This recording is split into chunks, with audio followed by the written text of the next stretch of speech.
Assalamualaikum warahmatullahi wabarakatuh. Hai teman-teman semuanya, jumpa lagi sama aku, Yvonne Magiati.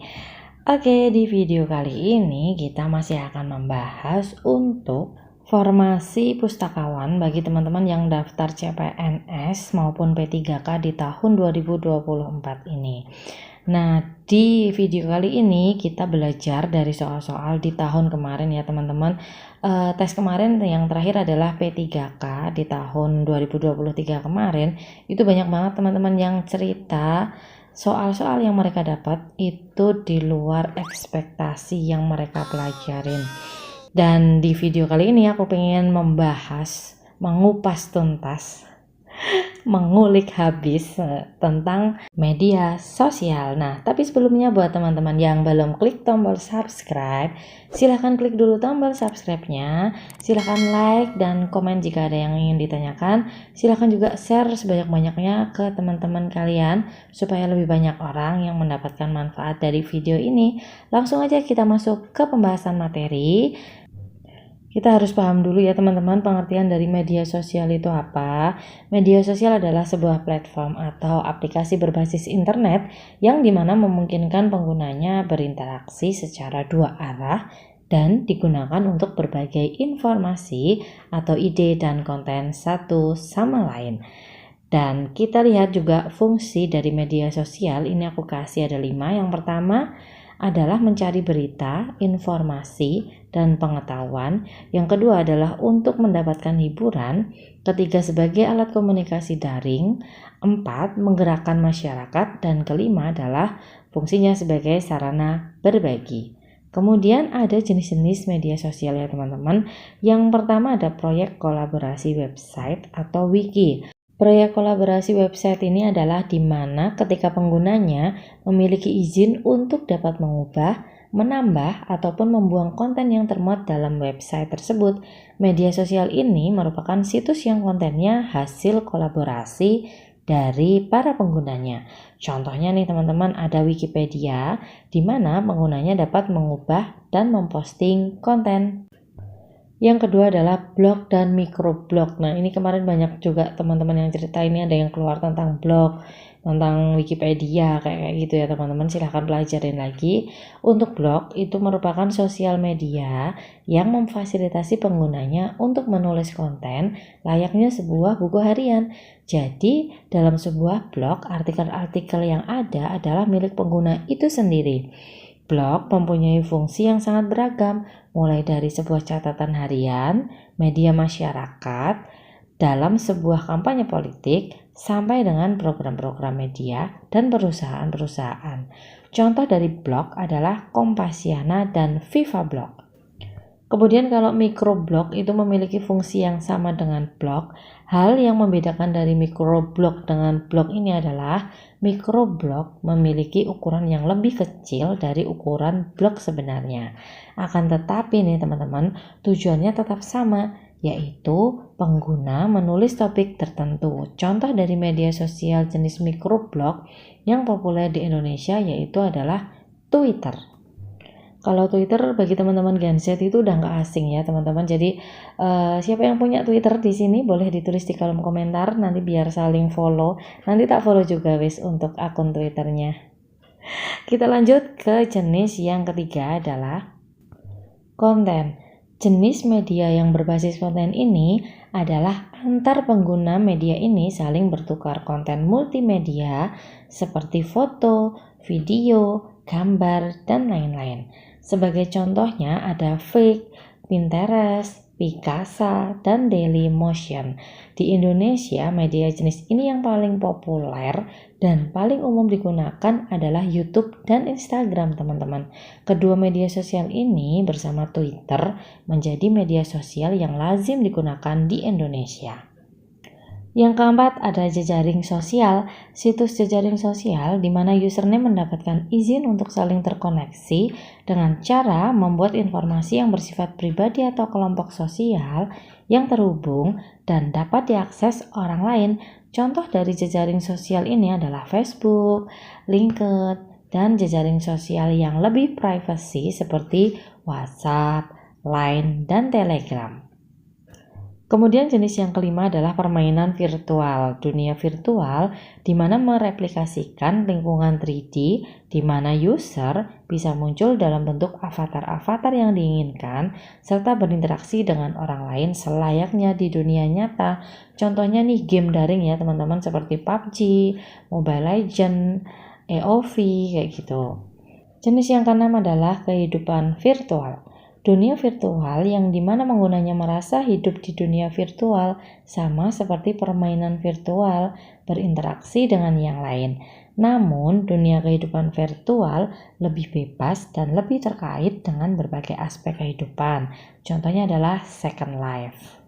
Nah, dari semua jenis media sosial yang tadi udah kita bahas, jenis media sosial yang paling sering berfungsi untuk media promosi adalah microblogging, konten, dan jejaring sosial ya teman-teman. Sekarang kita bahas nih teman-teman untuk media sosial yang paling banyak digunakan oleh masyarakat di Indonesia.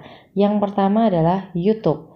YouTube adalah media sosial terbanyak yang digunakan oleh masyarakat Indonesia, yaitu sebanyak 88% dari total populasi masyarakat Indonesia. Keunggulan YouTube antara lain, konten di YouTube bisa dibilang tidak terbatas. Kontennya pun beragam, bisa dinikmatin oleh siapapun sesuai dengan kebutuhan apapun. Nilai tambah lainnya adalah seseorang bisa menghasilkan uang dengan menjadi YouTuber. Contohnya seperti aku. Atau ada teman-teman yang jadi YouTuber juga, boleh silahkan tulis di kolom komentar, nanti kita saling subscribe ya teman-teman. Untuk membangun channel itu memang nggak mudah ya teman-teman. Kalau dari awal, dari pemula itu memang butuh perjuangan. Boleh teman-teman tulis nama YouTube channel kalian, nanti akan aku subscribe ya, oke? Lanjut untuk daftar media sosial yang paling banyak digunakan yang kedua adalah WhatsApp. Sebanyak 83% dari total populasi masyarakat Indonesia menggunakan WhatsApp. WhatsApp adalah aplikasi percakapan yang dimiliki oleh perusahaan Facebook. Aplikasi ini memudahkan kita dalam mengirim pesan, menelpon, video call, mengirim pesan audio, mengirim gambar, dan hal-hal lainnya. Dapat dikatakan bahwa sebagian besar masyarakat Indonesia mempercayai WhatsApp sebagai wadah berkomunikasi jarak jauh mereka.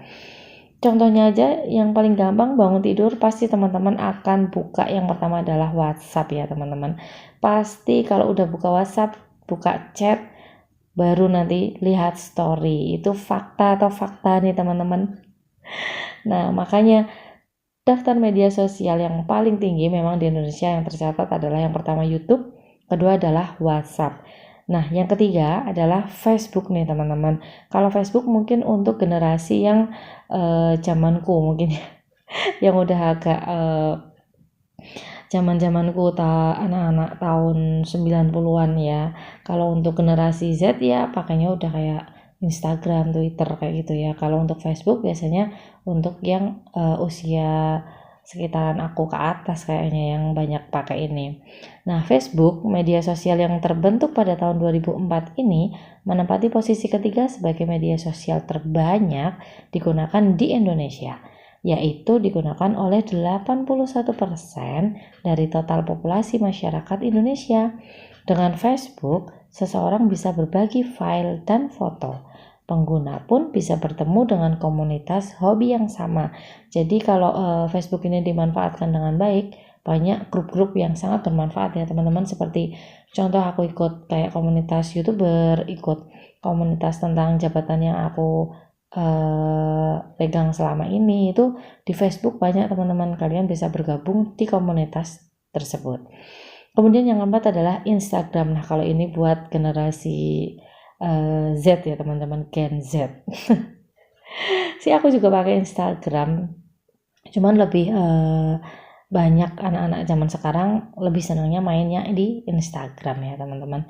Nah kalau media sosial milik Facebook ini menempati posisi keempat, yaitu sebanyak 80%, selisih sedikit ya dengan Facebook tadi dari total populasi masyarakat Indonesia. Instagram digunakan para pebisnis untuk mempromosikan produk atau jasa yang mereka miliki. Hal tersebut bisa terjadi karena tidak ada biaya yang dipungut dan banyaknya pengguna Instagram yang aktif mencari barang atau jasa di media sosial. Selain wadah untuk membagikan foto atau video, Instagram juga digunakan untuk mengupdate keseharian menggunakan Instagram Story dan melakukan percakapan menggunakan DM atau direct message. Dan aku punya juga Instagram, silahkan teman-teman follow dengan nama Ivonne Margiati. Namanya sama kayak nama YouTubeku ya, jadi silahkan teman-teman kalau ingin tanya lebih lanjut boleh DM di Instagram aku. Oke, sebenarnya ada 16 daftar media sosial yang banyak digunakan oleh masyarakat Indonesia selain 4 tadi. Yang 4 adalah yang populer ya teman-teman. Nah, ini ada 16, ada Line, Twitter, Facebook Messenger, BBM, LinkedIn, Pinterest, Skype, WeChat, Snapchat, Tumblr, dan Reddit. Nah, ini ada persentasenya. Persentase ini dari total populasi masyarakat yang ada di Indonesia, teman-teman. Tapi tetap yang paling populer adalah yang keempat, media sosial tadi. Oke, sampai di sini dulu ya teman-teman video aku tentang media sosial. Kayaknya nanti bakal aku bikinin part 2 karena ini masih secara umum banget tentang media sosial. Jadi nanti akan kita bahas lagi lebih mendalam media sosial itu mencakup apa aja sih. Nah, nanti kita bahas di video selanjutnya. Buat teman-teman yang sudah melihat video aku sampai selesai, terima kasih. Buat yang belum klik tombol subscribe, silahkan klik dulu tombol subscribe-nya. Aku ucapkan juga buat teman-teman yang sudah klik tombol subscribe, sudah dukung channel aku. Terima kasih banyak teman-teman. Dan buat yang pengen tanya, silahkan tulis di kolom komentar. Nanti insya Allah akan aku bales. Dan silahkan like, silahkan share ke teman-teman kalian supaya lebih banyak orang yang mendapatkan manfaat dari video-video yang aku upload ini. Terima kasih ya. Assalamualaikum warahmatullahi wabarakatuh.